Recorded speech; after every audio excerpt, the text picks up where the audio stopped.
Hello everyone, আমি সানিয়া আবার একটা নতুন ব্লগ নিয়ে আপনাদের কাছে চলে এসেছি। আশা করি আপনারা সবাই ভালো আছেন, আমরাও বেশ ভালোই আছি। এইভাবেই চলছে ব্যাঙ্গালোরের দিন যাপন। আজকে না সকাল থেকে ওয়েদারটা খুব একটা ভালো ছিল না, মেঘলা মেঘলা ছিল। বিকেলবেলা ঘুম থেকে উঠে দেখি বৃষ্টি হচ্ছে, আর আমার ছেলে বৃষ্টি হলে ওই জানলার ধারে দাঁড়িয়ে দাঁড়িয়ে দেখে, আর ও খুব এনজয় করে। তাই আমি ওর সাথে কিছুটা সময় বসে কাটালাম ওখানেই। আর আজকে ডিনারে বানাবো ভাবছি তড়কা আর রুটি। এখন আমি মাঝে মধ্যেই তড়কা রুটি বানাই রাতে। ব্যাঙ্গালোরে এসে এই নিয়ে আমার 2 দিন তড়কা বানানো হলো। আর তড়কা বানানোর জন্য যেসব ইনগ্রিডিয়েন্টসগুলো লাগে সেগুলো আমি কেটে রেডি করে নিয়েছি। তারপরে ওইটাকে লবণ হলুদ দিয়ে ডালগুলোকে সিদ্ধ করতে দিয়েছি, আর একদিকে আমি আটাটা মাখিয়ে রাখবো। মাখিয়ে এখন রেখে দেবো, আর আমার হাজব্যান্ড অফিস থেকে বাড়ি আসবে আর আমার ছেলেকে ধরবে, তখন আমি রুটিটা বানিয়ে নেব।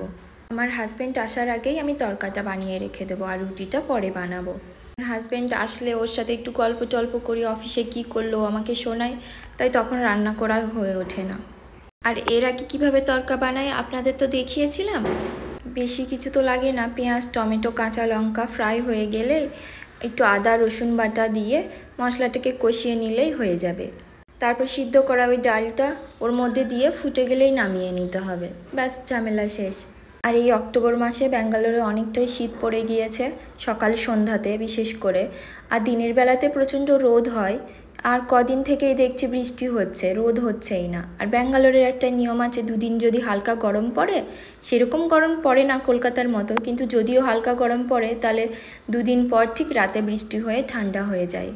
আর এখন বাজে ঘড়িতে 8:30, আমি রুটিটা বানিয়ে নিচ্ছি। আমরা তাড়াতাড়ি খেয়ে নিই এখন। আমার ছেলে যেদিনকে সন্ধ্যাবেলায় ঘুমায় না, ওই দিনকেও 9টা 9:30টার মধ্যে ঘুমিয়ে যায়।